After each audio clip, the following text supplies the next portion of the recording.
Hello! In front of me I have Huawei Watch GT3 and I'm gonna show you how to customize the button shortcut on this device. First, let me show you how the button shortcut works. So, let's wake up the screen on our watch by pressing the upper, or rather crown button. Once you wake up the screen and you are on the home screen, the current watch face, you can press the lower button to perform the shortcut.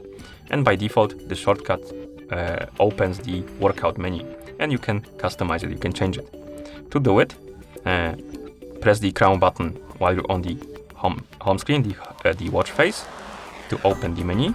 Then scroll through the menu, find the settings icon and tap on it. In settings, find the option called down button and select it.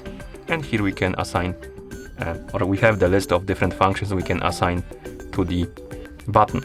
So find the function you want to use. For example, I'm gonna select timer. Okay. And now when I go back to the home screen, to the watch face, I can press the down button or lower button to open the timer. And that's how you customize the button shortcut on this device. Thank you for watching. If you found this video helpful, please consider subscribing to our channel and leaving the like on the video.